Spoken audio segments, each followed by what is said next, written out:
Greetings, everybody, and welcome to another episode of the Basketball Rules Expert Live.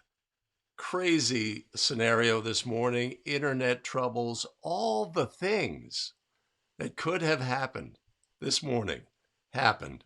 That is live streaming life. Man, it's crazy.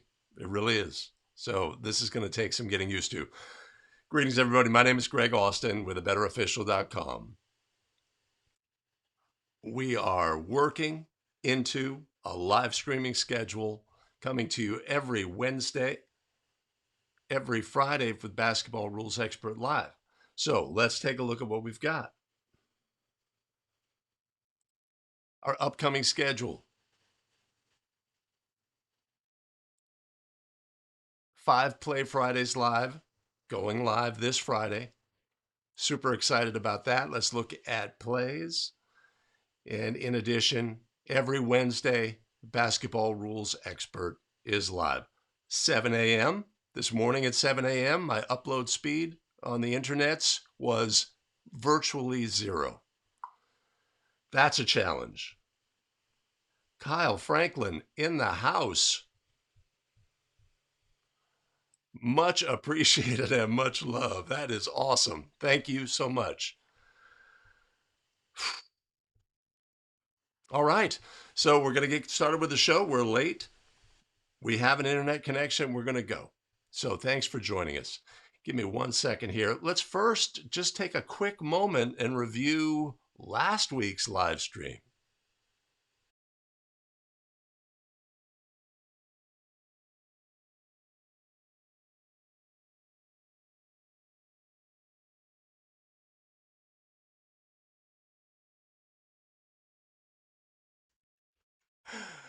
That that is how it goes, man. That is how it goes. Awesome. I'm going to turn these off, and we are poised and ready to go with Basketball Rules Expert Live. Again, there's a lot of challenges. Give me just a second. There's a lot of challenges with doing a live stream. It's brand new experience, right? So just like we were talking about last week before we were so rudely interrupted, my approach is to say, well, okay, how would you, if you were a brand new official, how would you jump into officiating basketball, right? You have some training, right? But the game, you get in the game and it comes at you fast and stuff happens that you don't know how to deal with, etc. Hopefully you have a good partner. I'm working solo. You can get in position. You can be confident and project strength. Like I'm the best live streamer you ever saw. Right? And just work forward. And it's an iterative process. This game, it happened. It was a blur, right? That was last week. We had a technical difficulty. This week, more of the same, but a little bit better. And now we have a live stream. We are making it happen. My internet speed does not seem great, but we're going to move forward. So we're going to look at plays today, and we're going to do that by saying, first, let's start the show.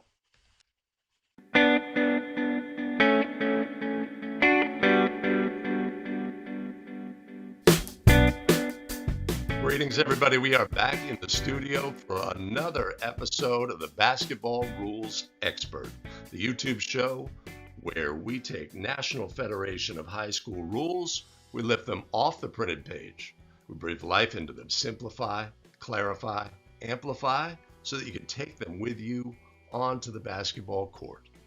Greetings again, everybody. My name is Greg Austin with abetterofficial.com. I've been a high school basketball official for quite some time, and I consider myself to be a basketball rules expert.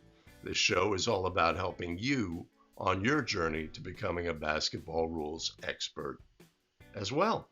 Before we get started, have to give a shout out to our fabulous show supporters. Joseph Janco, Joseph Caruso, Carl Gregory, Troy Schmitz, and mega supporter Adam Fulmore. Much appreciated and much loved.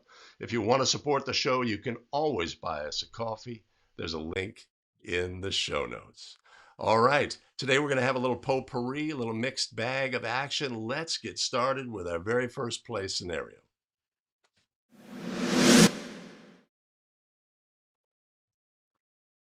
A1 is fouled by B1 during rebounding action. The players then go face to face, and a double technical is called. The original foul by B1 was the 10th team foul on Team B. The officials report all fouls and then resume the game with 2 free throws by A1 with players filling marked lane spaces. Were the officials correct?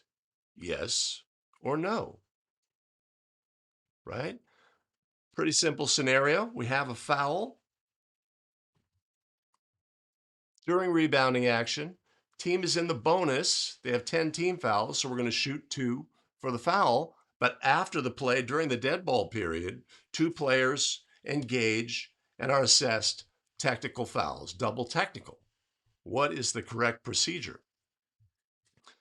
Our key takeaway in plays like this, anybody have anything on this? Right? You have a double technical following a foul that will be free throws will be awarded.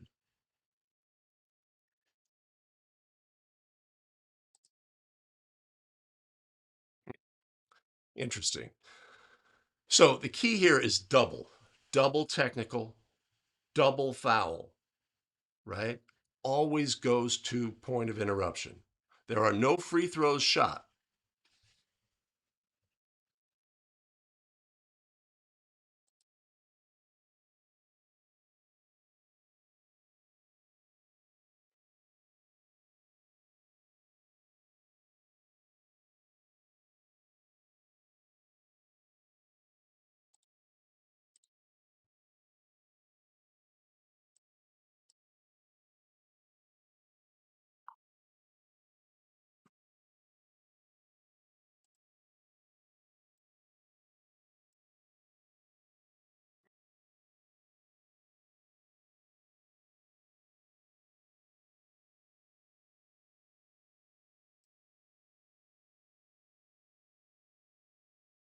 All right, we're moving forward.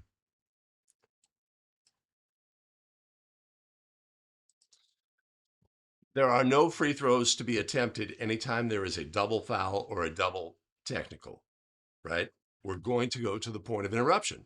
What was the point of interruption? Player was just fouled and should be awarded 2 bonus free throws. So, in this instance, the officials ruled that we're going to resume the game with those 2 free throws. Were the officials correct? Yes. Yes, they were. All right, moving on.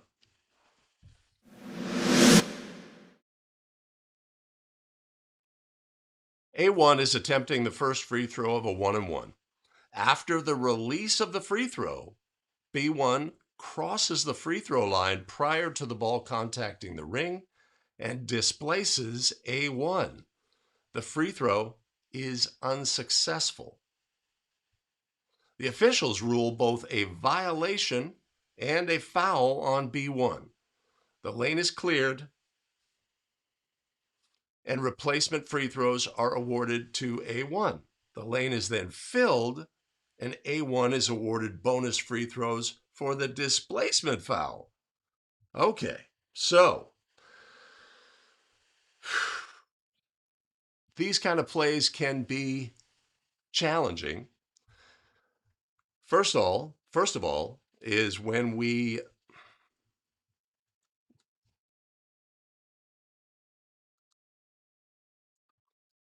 the officials correct? Yes or no?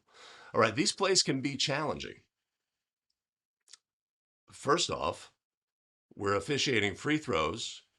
If it's multiple free throws, especially, there's only one player playing basketball. Everybody else is standing around. We are at risk of taking a little me time and disconnecting from the game and not paying attention. Fantastic. Glad to hear that, Caleb. Glad to hear that. That's awesome. Lewiston, right? Idaho, baby. Right on. Okay, so we have a player who violates. B2 in a marked lane space violates by crossing the free throw line before the ball contacts the ring. That is a delayed violation by rule. After the violation, they commit a displacement foul on the thrower. This was a point of emphasis in the National Federation of High School over the past several seasons, or a few seasons ago, and continues to be something we have to be aware of. So we have a delayed violation. The free throw was unsuccessful. We are going to enforce the violation. And then we have a foul that is going to lead to bonus free throws in and of itself. So what we have to do is say, first of all, the thrower is going to get a replacement throw since there was a delayed violation and they missed. So if it was the first of two or the first of 1-1 or either of those scenarios, we are going to clear the lane and allow them to complete their bonus free throws from the original foul. And then after that, we're going to have to take care of the subsequent foul, the displacement foul on the thrower. So we're going to complete the free throw activity with the lane cleared for the original foul, and then we're going to fill the lane and resume the game with the bonus free throws for the displacement foul. So in this scenario, this play scenario coming in from Jason Hayes, last show, super chat. Thank you, Jason. Much appreciated and much love. These kind of plays are really challenging for two reasons. One is nobody knows what the heck is going on. So we're going to have to be super communicative, right? And let, our scorekeeper may be confused. Our coaches may be confused. Our players may be confused. Hopefully not, but our partner may be confused, right? So what we're going to do is slow down, just block and tackle, doing this, then we're doing this, then we're doing this, right? Simple and straightforward. So in this instance, were the officials correct? Yes. Yes, they were. All right, moving on.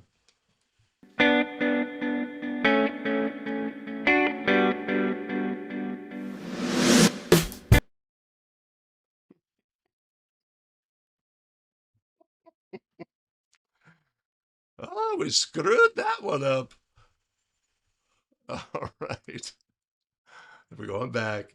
Here we go.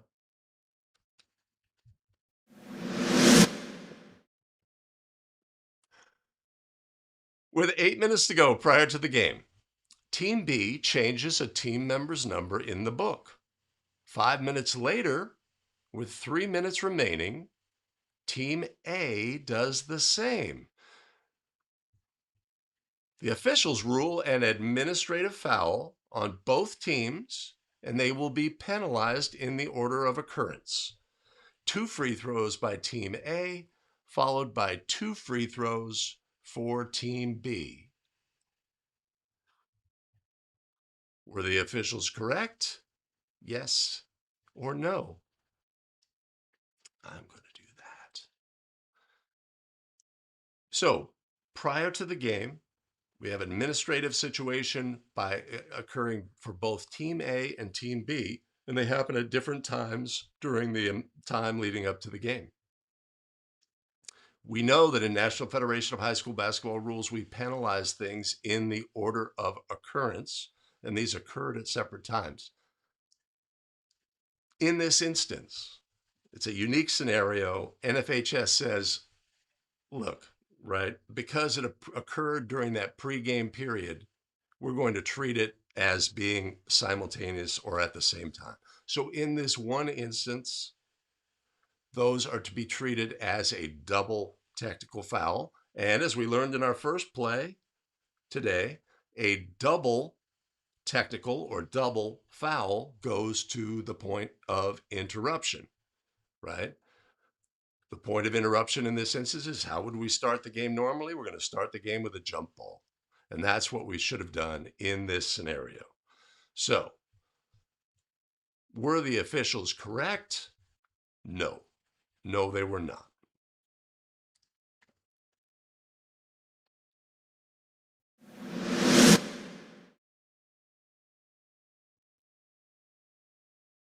A1 scores a goal to give Team A a 2-point lead with just seconds remaining.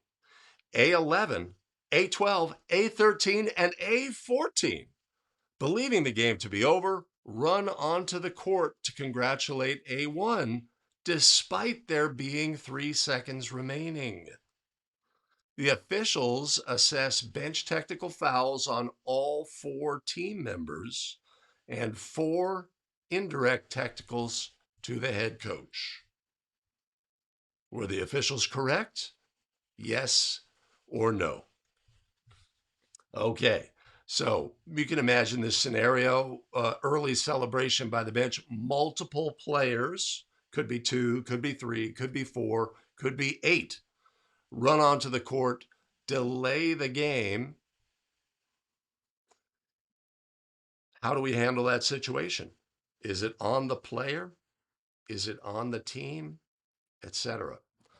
In this instance, NFHS says when multiple players commit an infraction, let's say multiple players are standing in the bench area and uh, will not remain seated, the officials give a warning, and the players still remain standing, a team technical for the multiple infractions is applied in this instance. They may no longer participate in the game. They are not allowed to shoot a free throw. Even though it was a merited free throw for them, they have taken away that opportunity by becoming disqualified for whatever reason. Let's say it was a flagrant technical and they had no previous fouls, or it was their 5th. So immediately we begin disqualification procedure. Now, who shoots the free throw? The substitute for the player shoots the free throw. Same scenario, hard fouled, player is injured. Coach doesn't want to take a timeout to have keep the player in the game. Who would shoot the subsequent free throw? The substitute for the player. Always in that instance. So in this instance, the officials ruled that A1 is allowed to attempt. Were the officials correct? No. No, they were not.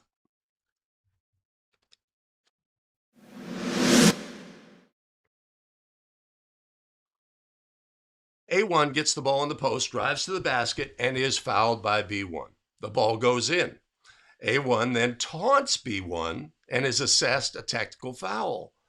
After A1 makes their free throw and before the free throws for the technical are attempted, the table informs the official that the technical foul by A1 was his 5th foul. The officials rule that A1 is disqualified and their free throw is canceled.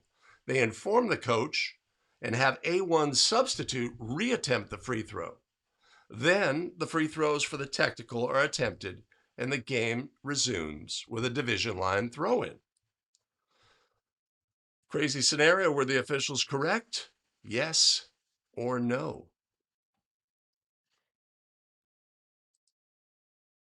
Wow, so similar play. Similar, but not the same. A1 goes to the basket and is fouled. The ball goes in. They are due a merited free throw. During the dead ball period, they are assessed with a technical foul. So we're going to clear the lane, and A1 will attempt their free throw, their merited free throw, and then we will go to the other end and shoot 2 free throws for the technical foul and resume with a division line throw-in. All is well and good.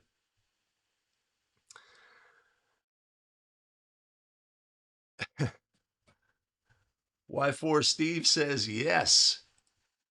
Correct. I assume correct call? We'll see.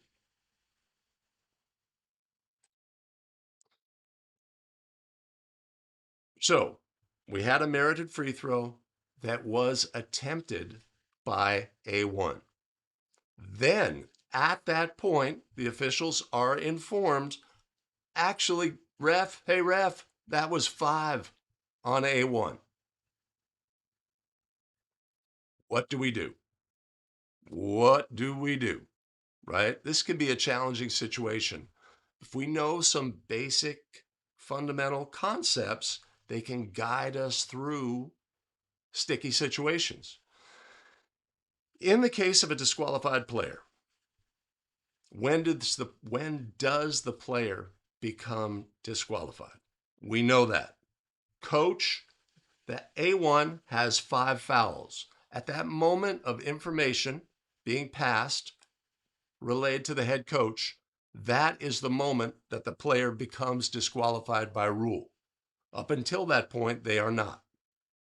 So in this instance, when the player attempted his merited free throw, had the head coach been informed?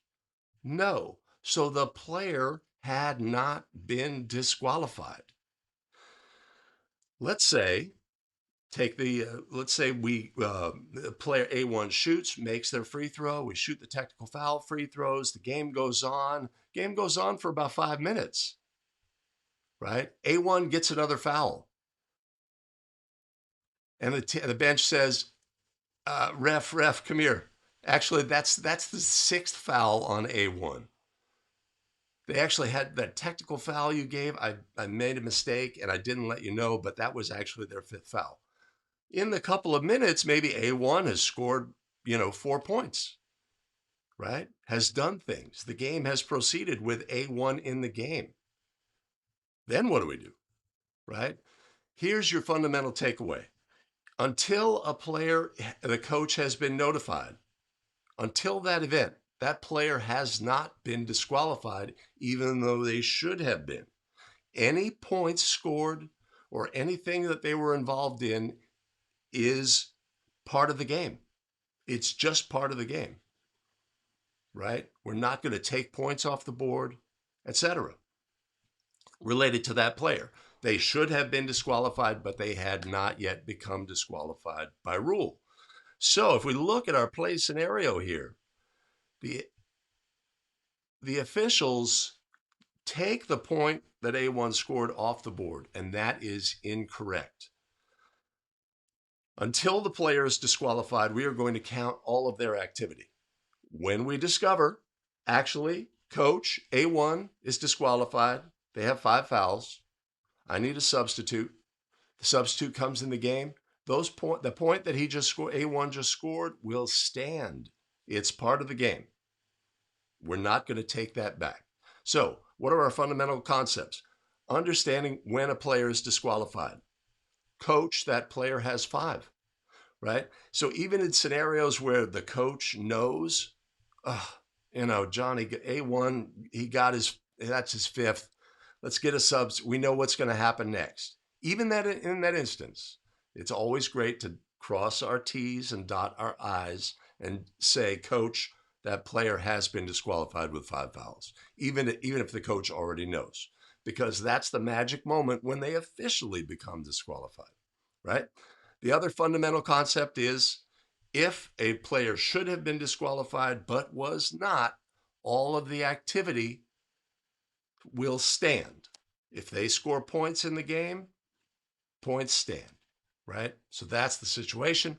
So in this instance, where the officials took a point off the board, were the officials correct? No. No, they were not.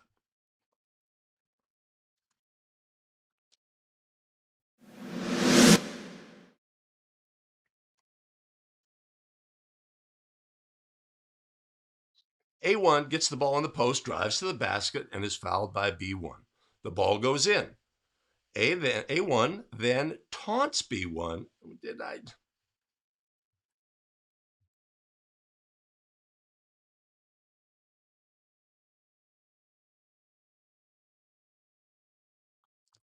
All right.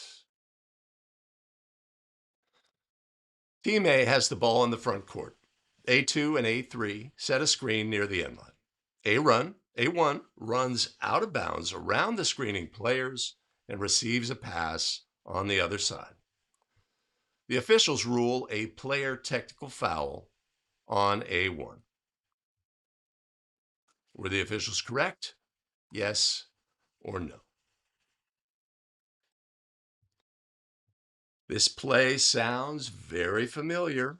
We've got a player running around screening players, out of bounds, goes to the other side, receives an open pass.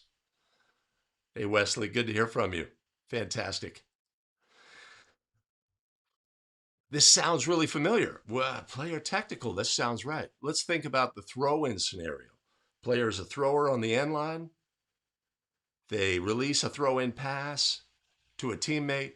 Two teammates set a double screen. They run in the out of bounds area, fail to return to the court, appear on the other side. Ball is swung. They are wide open for a 3-point shot. Player technical by rule, right? So this is sort of in our brain. But in this instance, even though a similar thing happened, this is not a player technical. This is a violation for leaving the court. During live ball play, team sets screeners, right? And we're running a play where we can run around them and get open, but the player runs out of bounds. The screeners are so near the end line that the defensive player has no room to get by, appear on the other side, receive the pass. This is a violation by rule and not a technical foul. So in this instance, were the officials correct? No. No, they were not. All right. Okay, I am going back. All right, now, oh, we are having fun. This is challenging. I'll tell you, it's challenging. All right. Thanks for sticking around to the end of the video. Well, so for my live stream viewers, of which there probably are not many, let's see.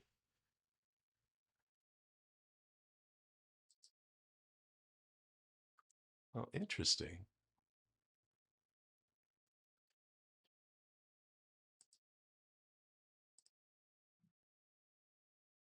We have a few. We have a few. All right. For my live stream viewers, let me do the end of the show for the recorded version, and then we'll be back in just a second. Hey, thanks for sticking around to the end of the video. Much appreciated. But before we go, I'd like to thank our show supporters, Joseph, Janco, Joseph, Caruso, Carl Gregory, Troy Schmitz, and Adam Fulmore, mega supporter, Adam Fulmore.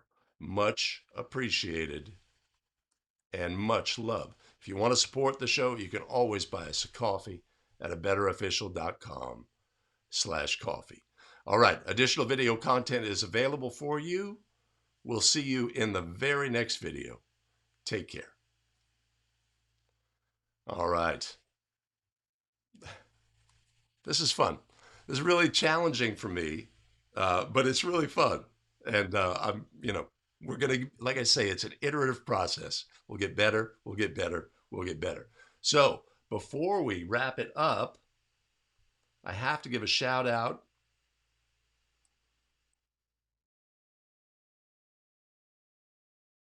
to our fantastic supporters, Kyle Franklin with the super chat. Much appreciated and much love. Kyle, I know it's frustrating. I appreciate it. We're going to get better each and every time. I'm going to resolve my internet issues, and we're good to go soon. Wesley, thank you for the feedback. Steve, Idaho in the house. Caleb, fantastic. All right. So, all I can say is just a second. I'm going to close that.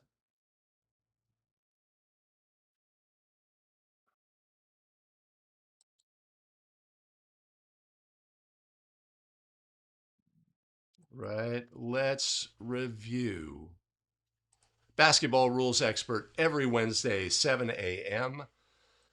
And starting Friday in just a couple of days,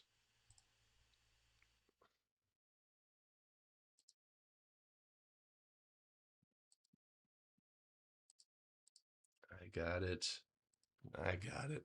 Five Play Friday Live this Friday, 7 a.m.